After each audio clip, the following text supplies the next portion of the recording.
इस संस्मरण का शीर्षक है वृक्षों से आत्मीय स्नेह। स्वामी दयानंद जी की स्मृतियों में से। सभी आश्रमवासी प्रतिदिन काम पर जाया करते थे। इस काम के अंतर्गत आश्रम की सभी प्रकार की सेवा समाविष्ट थी, जैसे वृक्ष लगाना, वृक्ष सींचना, मिट्टी खोदना, सड़कें बनाना, घास छीलना आदि आदि। यह सारा कार्य होते समय श्री महाराज जी भी अपनी गड्डी पर विराजमान हम लोगों के साथ ही रहा करते थे और हम लोगों को मार्गदर्शन, प्रेरणा और उत्साह देते रहते थे। सारा वातावरण एक अलौकिक, अनिर्वचनीय आनंद से ओतप्रोत रहता था। इसी बीच में कभी कभी बड़े स्वाभाविक रूप से ऐसी घटनाएं भी हो जाया करती थीं जिनके संबंध में हम लोग बहुत देर तक सोचते रह जाते थे। एक दिन गड्डी चली।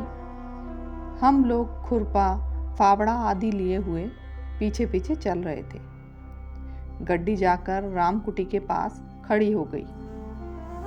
रामकुटी के समीप ही आश्रम के बंद का दक्षिण पश्चिमी कोना है। बंद पर सूखी कटेली झाड़ियों की बाढ़ पड़ी है। एक दिशा में संकेत करते हुए अपने चादर में से हाथ निकालकर सुंदर गुलाबी गदरारे हाथ की मुट्ठी सी बांधे हुए, जो कलाई तक ढीले ढीले कुर्ते की बाह से ढका हुआ था, केवल कनिष्ठ का उंगली के द्वारा ही महाराज जी ने संकेत किया, देखो इस कोने में क्या है।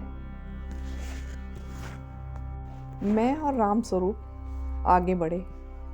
इधर उधर देखकर हम लोग बोले, महाराज जी यहाँ तो बाढ़ पड़ी है।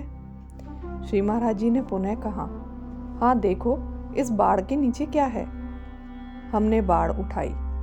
नीचे घास फूस में दृष्टि गड़ाकर खोजा तो एक छोटा सा पीपल का शिशु वहां पर दबा हुआ अपने जीवन के लिए संघर्षशील दिखाई पड़ा।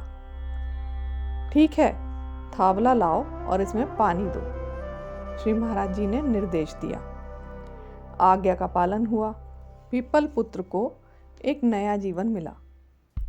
इतना ध्यान, इतनी आत्मीयता रखते थे श्री महाराज जी वृक्षों के साथ। उस छोटे से पीपल की आत्मा ही पुकार कर श्री महाराज जी के पास तक जा पहुंची होगी। और तो कोई कारण दिखता नहीं श्री महाराज जी के रामकुटी के पास उस निर्जन एकांत में पहुंचकर उसके उद्धार करने का। धन्यवाद।